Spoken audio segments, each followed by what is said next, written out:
Guys, welcome back to another Broadcasters YouTube video. Today we got our top 24 running backs for week 6 of fantasy football. And boys, before we get into it, we have a free group chat called Chalkboard. It's the first link in the description. On Chalkboard, we have top 36 RBs, more than in this video, top 48 wide receivers, 20 tight ends, 20 QBs. We got trade advice, waiver wire advice. There's open chats. You guys can talk with over 5,000 people in here. You can even DM us your questions directly and we'll try to get to as much as we can. If you want all this stuff absolutely free, check the first link in the description. First running back, it's a switch up this time. We got Saquon Barkley against the Ravens. Again, there are basically 3 elite running backs at this point, but we think Saquon is playing the best. No, he is not the RB1 right now, but the matchup's good and Saquon has super high upside. And our RB2 on the week is Austin Eckler. He may have a tough matchup against the Broncos, who are number 3 against RBs currently, but last year Eckler put up 20 plus. Both times he played him, he's been an absolute stud lately. We love Eckler as our RB2. And the last elite RB1 is CMC. CMC, he does have a bit of a tough matchup against the LA Rams. I believe they are number 2 against running backs, but CMC has sky-high upside every single week. And our first player in RB1 is Jonathan Taylor. Yes, he has struggled lately, and this is assuming he does play from the injury, but the Jags just let Pierce do pretty good against him. We like Jonathan Taylor as a solid RB1. And at RB5, we got Dalvin Cook. Dalvin Cook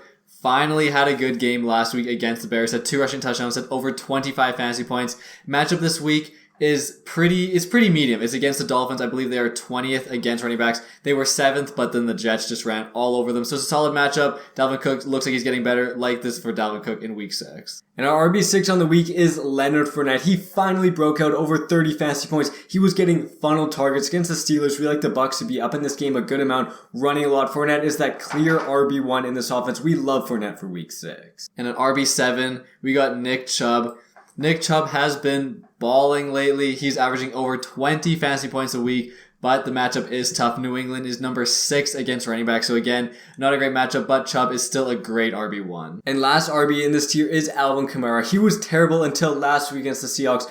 Finally had a good game. Ton of targets, ton of catches, ton of rushing yards. He couldn't get in the end zone because Taysom Hill sniped all the touchdowns, but he still could have a very good week. This week, we love him for week 6. First player in the borderline RB1 tier is Ramondre Stevenson. He was great last week. Against the Lions, put up over 15 points, and with Harris being out, he's going to be the clear RB1 for the Patriots, which gives him tons of upside, and it's a solid matchup against the Browns. And next up, we got the New York Jets, Breece Hall as our RB10. Breece Hall, he was pretty disappointed to start the season. Last week, though, he balled out. Over 27 points, got in the end zone, and he's versus the Packers. Saquon did pretty good against the Packers last week. We love Breece Hall this week. RB11, we got Aaron Jones against the Jets. Aaron Jones isn't being utilized a ton, but he was pretty outspoken about it after the game. We could see him getting used even more this week against the Jets. They should be up and should have a lot of opportunities to score against this Jets defense. And the last player in borderline RB1 is Joe Mixon. His matchup is pretty tough. The Saints have been pretty good against RBs. They were pretty good against Seattle until Kenneth Walker broke that long run. Saints historically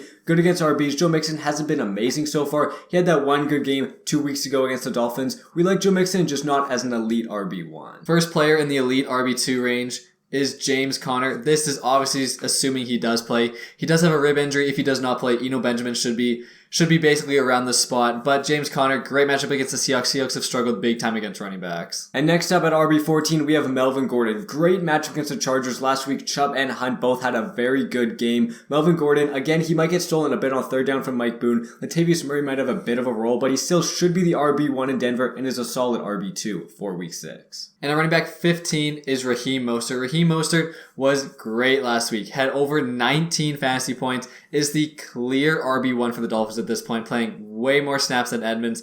And it's a solid matchup against the Vikings. Vikings allowed David Montgomery, I believe, over 18 points last week. Not a super good run defense. Mostert going to have another great game. Next up, we have Jeff Wilson in a great matchup against Atlanta. Last week against Carolina, he balled out around 20 fantasy points. And that was with Tevin Coleman at the end of the game stealing his touchdown. We still like Jeff Wilson, the clear RB1 in San Fran. Tevin Coleman only did get that because it was garbage time. They were blowing out the Panthers. Atlanta, again, Fournette last week went crazy against him. We love Jeff Wilson this week. First player in the RB2 range is Kenneth Walker. Yes, unfortunately, Penny is out for the year, but that does mean Kenneth Walker should be this clear RB1 for the Seattle Seahawks, and they have a pretty solid matchup against the Cardinals. Our next RB2 is David Montgomery. He had a very solid game last week against the Vikings. Like I said earlier, over 18 fantasy points. This week against the Commanders, a decent matchup. He again plays on Thursday night. Solid matchup. He's a solid RB2. And at running back 19, he's almost lucky to be this high, is Najee Harris. He has been awful. He has been so bad, and the matchup is against the Buccaneers,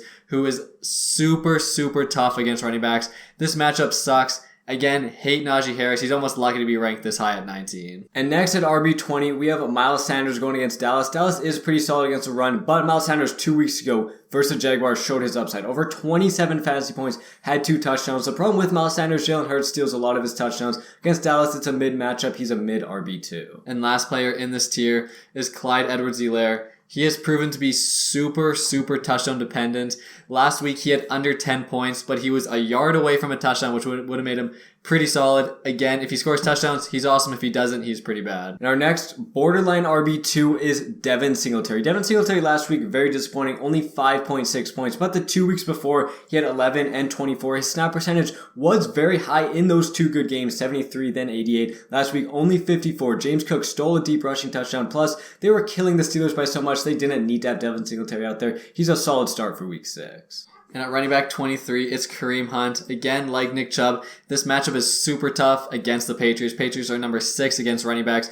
They are at home, which is nice, but again, don't expect a ton of points as they are against the Patriots, who are super good. And our last player of the video, our RB24, is Brian Robinson. We expect more snaps. Last week, he only played 29%. This week, going against the Bears, a very solid matchup. He had way more carries than Gibson. Gibson had 3 attempts. Brian Robinson had 9. That's 3 times the attempts. Robinson doesn't have a lot of PPR upside, but he should get the goal line work and is a solid start for week 6. And guys, thank you so much for watching the video. Again, hit the like and the subscribe. If you want to join our free group chat with all of our free rankings, everything, it's the first link in the description. Thanks again for watching. See you guys next time.